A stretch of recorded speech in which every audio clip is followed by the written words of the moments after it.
अस्सलाम वालेकुम, नमस्कार, सत श्री अकाल, खैर मकदम। चाहती थी मैं कि जैसे ही लॉकडाउन खुला था वैसे ही आप लोग के साथ आऊँ और डिस्कस करूँ सारी बातें, सारी चीज़ जो मसलियात अभी तक चल रही थी और उस बारे में आप लोग की भी राय लूँ और आप लोग को बता सकूँ कि क्या कुछ माहौल बन रहा है और क्या कुछ हो रहा है। कहीं किसी से छुपा नहीं है, किसी की नाराज़गी घटी नहीं है कि किस तरह से मैनेजमेंट हर मुकाम पे फ़ेल होती आई है। और अभी जिस रेस में हम लोग इतने आगे निकल चुके हैं और इतनी अच्छी रेस में हम लोग काम कर रहे हैं, जो कि गलत रेस है कोरोना को लेके, और उसकी ज़िम्मेदारी भी मुझे नहीं लगती कि गवर्नमेंट कभी लेगी। उसने ऑलरेडी हमें कह दिया था कि आत्मनिर्भर बनना है, और उसका कहने का मतलब क्या था आत्मनिर्भर को लेके, वो अब समाज के हर एक इंसान को समझ में आ रही होगी। मतलब आप खुद से अपने आप को इतना इंडिपेंडेंट कर लीजिए कि आप डॉक्टर भी खुद बन जाइए, आप अपने घर के लिए अर्निंग भी खुद कर लीजिए, अपने समाज के लिए अर्निंग कर लीजिए, अपने समाज को सुधारने का काम भी खुद कर लीजिए।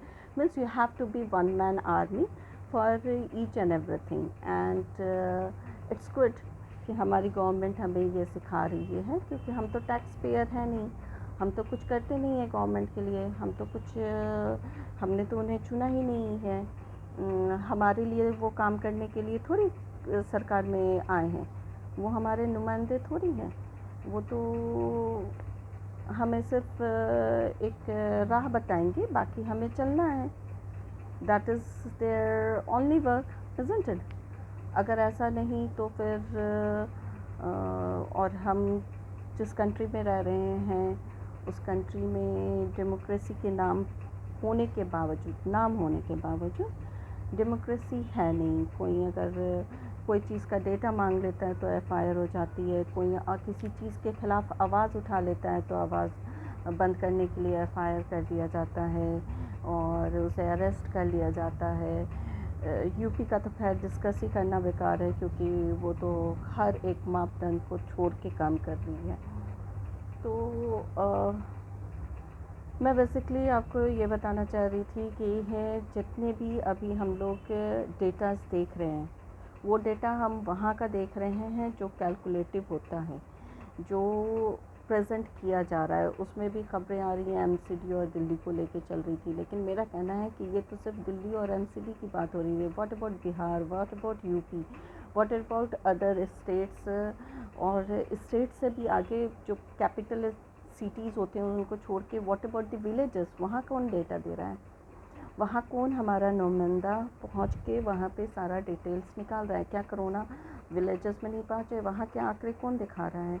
कौन मीडिया वहाँ पे पहुँच के उनके बारे में हमें बता रही है? सो मेक श्योर जो भी डेटा हमारे तक आ रही है, that is just 1/10 of the realistic data. Shocking नहीं होना चाहिए, ट्रुथ है, लेकिन कहते हैं ना, कड़वा सच एक्सेप्ट करना बड़ा मुश्किल होता है, लेकिन ट्रुथ यही है। And this is particularly not particularly for villages, this is for all states, क्योंकि हर स्टेट्स में कोई ना कोई पिछड़ा इलाका होता है, कोई ना कोई विलेज होता है जुड़ा हुआ, चाहे वो कितनी भी हाई फाई सिटीज़ में काउंट क्यों ना होता हो। एक्चुअली गलती तो हमने कर दी है, एक ऐसे पूरे पार्टी के सिस्टम को अपने सर पे ला के रखा है जिसको कोई हमारे इंसान होने से कोई मतलब नहीं है, जिसे हमारे ज़िंदा रहना, हमारे मरने, हमारे घर कैसे चलेगा, हमारी ज़िंदगी कैसे चलेगी, हमारी क्या हक हैं क्या हक नहीं हैं, इनके बारे में कोई उससे मतलब नहीं है। क्योंकि अगर ये सारी बातें होती तो वो तब हमारे सामने आता जब ये सारी चीज़ें चल रही थी, लेकिन वो तब सामने आई जब इलेक्शन के बारे में बात करनी थी। और कोई ताज्जुब की बात नहीं है इसके बारे में, क्योंकि अगर ये हो रहा है तो हम भूले नहीं कि एक तरफ तो प्रोटेस्ट चल रहा था, दूसरी तरफ प्रोटेस्ट के ख़िलाफ़ एक रैली चल रही थी जिसमें वो शामिल थे, और उस बीच में वो इलेक्शन कैंपेन कर रहे थे दिल्ली के लिए। तो ये सारी चीज़ें हमने देख रखी हैं, फिर भी अगर हमें ताज्जुब लगता है तो हम अपने आप के बारे में थोड़ा सा फिर से विचारधारा को रिफ़्रेश करें कि हमारी विचारधारा कहीं पे अभी भी कुछ उम्मीद लगाई हुई है, उनसे कुछ एक्सपेक्टेशन की हुई है, जो एक्सपेक्टेशन के वजह से हमें इस तरह की प्रॉब्लम्स आ रही है। तो वो एक्सपेक्टेशन को सबसे पहले हमें ख़त्म करना होगा, क्योंकि एक्सपेक्टेशन अगर आपको रखना है तो आप उस इंसान से रख सकते हैं जो आपके लिए आपके ज़रिए से चुना गया हो। हमें नहीं पता कि कितने लोगों ने इन्हें चुना है, लेकिन जिस बहुमत से ये दिखे हैं उसी बहुमत से वापस दिख ना जाएं, इसके लिए क्या आप लोग रेडी हैं सही मानों में? क्योंकि मुझे बड़ी शर्मिंदगी होती है, कम से कम 5-6 साल हो गए हैं इस बारे में बात करते हुए। मैं हमेशा हर बार यही कहती हूँ कि जब भी आप किसी पार्टी के ज़रिए किसी को चुनिएगा, अगर वो पार्टी का मान लीजिए एक बंदा काम भी कर रहा है, लेकिन उसके नीचे वाले बंदे काम नहीं करना चाहते हैं और फिर भी आपने पार्टी की सिंबल देख के उसको चुन लिया, तो क्या आप उम्मीद रखते हैं कि आपके एरिया में वही फैसिलिटी और वही सुविधा मिल जाएगी?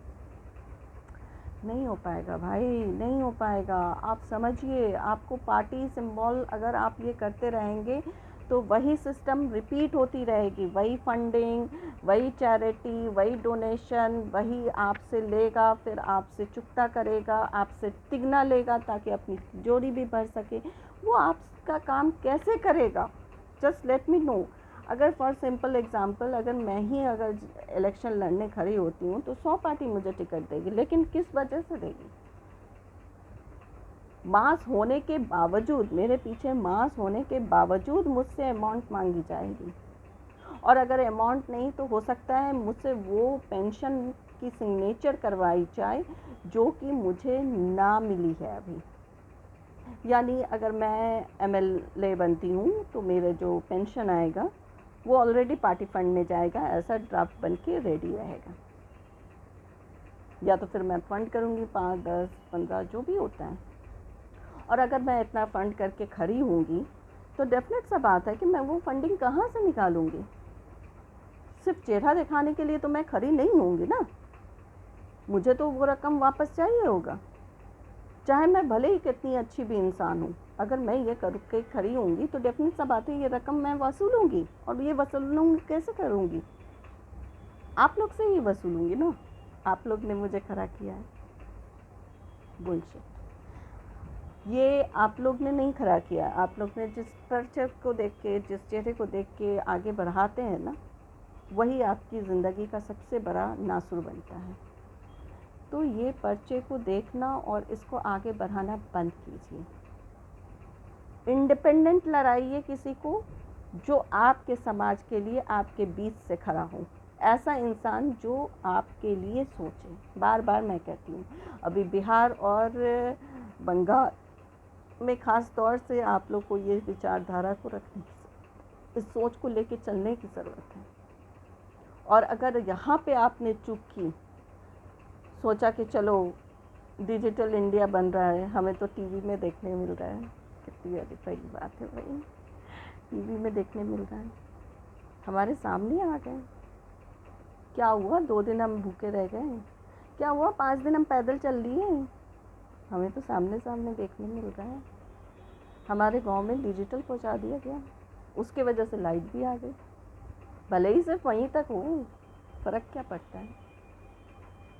तो फिर उम्मीद मत कीजिएगा, और अपने बच्चों को मरता हुआ फिर से देखने के लिए तैयार रहिएगा, क्योंकि ना जॉब होगा और शायद इससे भी बदतर हाल होते रहें, क्योंकि कर्जदार तो हम बन गए हैं, अंदर से खोखले भी हो चुके हैं, सारा चीज़ तो प्राइवेटाइज हो गया है, नौकरियां मिल नहीं रही हैं, पढ़ाई को कंट्रोल करने के लिए रोक दिया गया है, डिजिटलाइज हो चुके हैं, डिजिटलाइज तरीके से कैंपेनिंग हो रही है, शायद वोटिंग भी हो जाए, क्या पता आपको जाने का मौका भी नहीं मिले, आपके इलेक्शन कार्ड्स के ज़रिए वोटिंग भी हो जाए। सोचिए, अगर ऐसा डिजिटल इंडिया बन गया तो आपकी क्या बुनियादी हक रह जाएंगे?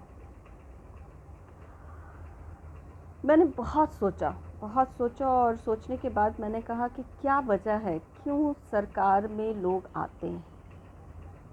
अगर हम एक छोटी सी डिमांड, चाहे वो किसी भी किसी भी एनजीओ, किसी भी इसके हों, सब मिलके एक साथ अगर एक 5 लाइन का पंचनामा जारी करें और उसके पीछे पूरी आबादी लग जाए कि हमारा सरकार में जो भी नुमाइंदा होगा वो 5 चीज़ करेगा।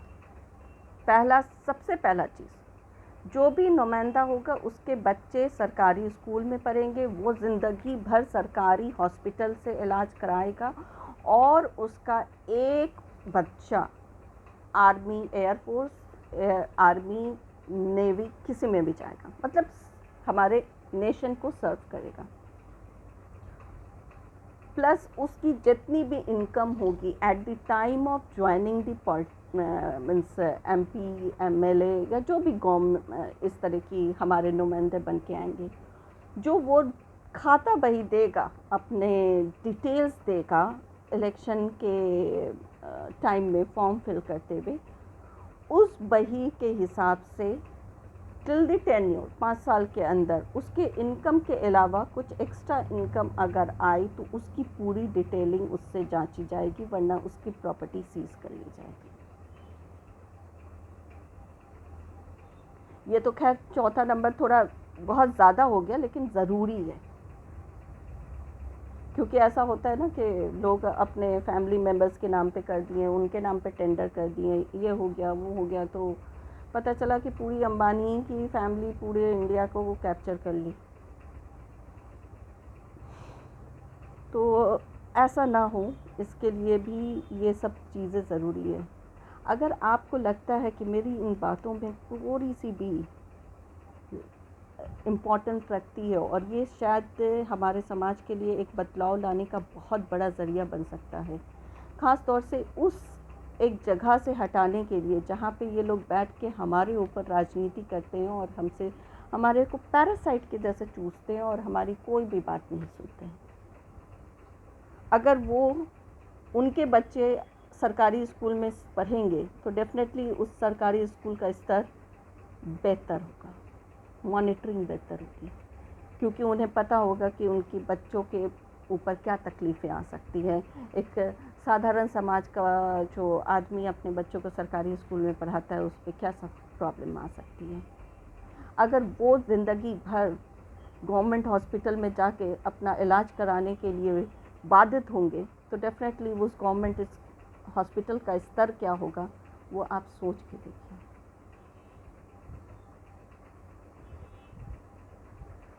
उसमें भी थोड़ी सी ऊपर नीचे इन लोग निकाल लेंगे, बट उतना हम लोग बर्दाश्त कर लेंगे।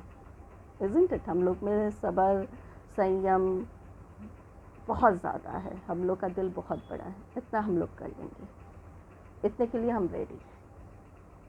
और जो हमारे देश के लिए सर्व करेगा तो डेफिनेटली वो हमारे सल्यूट का, हमारे ऊपर रूल करने का हकदार है, क्योंकि उसने अपने घर का कुछ खोया है।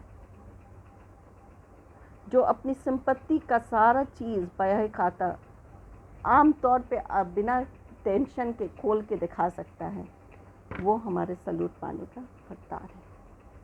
उसे हम अपने सर आँखें पे बैठाएंगे। लेकिन ये बिल पास कौन करेगा? इस पे मानेगा कौन?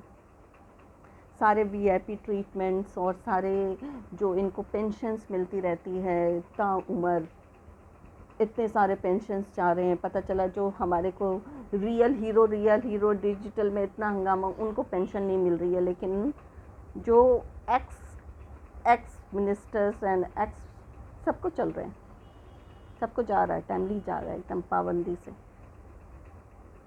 वो रोका जाए तो क्या ये बनने को तैयार होंगे? क्या ये लूट खटोट जो चलती है पॉलिटिक्स में वो सारी चलेगी? क्या होगा फिर हमारे इंडिया का नक्शा? थोड़ा सा इमेजिन कीजिए। मुझे तो बहुत सुंदर लग रहा है, लेकिन इसको लाएगा कैसे? क्योंकि लाने के लिए तो हमें फिर से वहीं होना पड़ेगा, वरना ये आएगा नहीं। फिर भी कोशिश करते हैं, एक बार एकजुट होके इसी 5 चीज़ों के लिए सिर्फ आवाज़ उठाते हैं, कुछ और नहीं। सिर्फ यही 5 चीज़ हर जगह लिख के साइन करके उसकी पूरी डेटा बना के, चाहे वो NGOs हो, चाहे वो किसी तरह के है समाज संस्थाएं हों, चाहे कोई छोटी छोटी पॉलिटिकल पार्टी जो इस राय से सहमत हो, जिसे लगता है कि सही में हम समाज की सेवा करना है, वरना समाज की सेवा का नाम मत लो, ढकोसला मत दिखाओ। अगर सहमत हो ये 5 चीज़ों से तो सामने आओ, खुल के आओ, फिर हम लोग सब कोई साथ देंगे आपका। मेरी राय है और यही राय को मैं रखना चाहती थी, क्योंकि इंसाफ का तकाज़ा यही कहता है कि जब बहुत ज़्यादा उपमान बढ़ जाए, बहुत ज़्यादा ऊपर हो जाए सारी चीज़ की प्रॉब्लम्स ना, तो जड़ का सॉल्यूशन निकालो। क्या वजह है, जड़ क्या है? तो जड़ है कंट्रोल इकनॉमी। तो जहाँ पे इकनॉमी की उनको फैसिलिटी नहीं मिल पाएगी, तो मुझे लगता है उनका इंटरेस्ट लेवल यहाँ पे से ख़त्म होके टेंडर पास करवाने में रह जाएगा। और वो तो फिर हम लोग पे डिपेंड करेगा जो वहाँ पे होंगे, कि वो अपनी क्या करते हैं, किस तरह से काम करते हैं। तो बस इतना ही सब बोलना था, इसके अलावा मुझे कुछ ज़्यादा नहीं बोलना था। और मैं चाहती हूँ कि अगर आप लोग इसके सहमत हैं तो इस वीडियो को ज़्यादा से ज़्यादा फॉरवर्ड करें और मेरे मेल आईडी पे अपनी विचारधाराओं को भेजना शुरू करें। मेरी mail ID Hamdard the helping hand Zakia Hamdard foundation या Hamdard the helping hand @gmail.com या ज़ाकिया हमदर्द फाउंडेशन @gmail.com पे भेज सकते हैं, या और भी बहुत मेल आईडी है। फ़िलहाल मुझे लगता है ये 2 मेल आईडी काफ़ी होगी आप सबके विचारधाराओं को अपने तक बुलाने के लिए, उनके ऊपर सोचने के लिए और एक सुलझित तरीके से इसके ऊपर स्टार्ट करने के लिए। सबसे पहले बिहार और बंगाल से, क्योंकि अभी ये सबसे ज़्यादा नज़दीक है। अगर वो एक साथ ये आवाज़ उठाएं कि हाँ भाई हम ये 5 काम करेंगे और तब इलेक्शन जीत के आपके नुमाइंदे बनेंगे, आप हमें वोट दीजिए, तो मुझे लगता है कि उनकी अगर एक सहमति और एक प्रेस के आगे ये हो और उनके है इनफैक्ट इसमें डिटेल्स में कि मैं इलेक्शन के बाद क्या करूँगा, उस बही खाते में ये 5 चीज़ ऐड हो, तो उस पार्टी के लिए हमें काम करने के लिए, उसके साथ देने में हमें कोई आपत्ति नहीं होनी चाहिए। फ़िलहाल इसके अलावा मुझे अभी और कोई रास्ता दिख नहीं रहा कि जिस तरह से समाज में नफ़रत फैलाई जा रही है और समाज में जिस तरह से हमें कमज़ोर किया जा रहा है, हर तरह की तरीके से कमज़ोर किया जा रहा है, चाहे इकनॉमिकली हो, चाहे फंडिंग को लेके हो, चाहे पॉलिसी मेकिंग्स को लेके हो, चाहे आपके प्राइवेटाइजेशन को लेके हो, या कोई भी तरह से बैंकिंग सर्विस में रिज़र्व बैंक की सबकी कंडीशन का हो, या जो लोन्स लिए हुए हैं इतने सारे इंडिया के में, जो हम कर्ज़ों में इतने ज़्यादा चले जा रहे हैं, उसको से बाहर निकलने के लिए हो। मुझे लगता है ये 5 चीज़ हमारे लिए बहुत ही ज़्यादा इम्पोर्टेंस रखती है। और मैं बस इतना ही बात करने आई थी, और मैं चाहूँगी कि आप लोग ने मेरा मेल आईडी मैं इसमें डिटेल्स में डाल भी दूँगी, और इस पे अपनी विचार भी भेजें, और अगर सहमत है तो आगे बढ़ाएं। और फिर से वही बात कि अगर कोई निर्दलीय भी लड़ रहा है और ये 5 चीज़ों के लिए रेडी है, तो हमारे फ़र्ज़ बनता है, अगर हम अपनी सुरक्षा और अपने लोगों की सुरक्षा चाहते हैं, तो उन्हें ये 5 चीज़ों के कंडीशन पे आगे बढ़ाएं। बस इतना ही कहना चाहती थी। अल्लाह हाफ़िज़, नमस्कार, सत श्री अकाल, शब ख़ैर, गुड नाइट।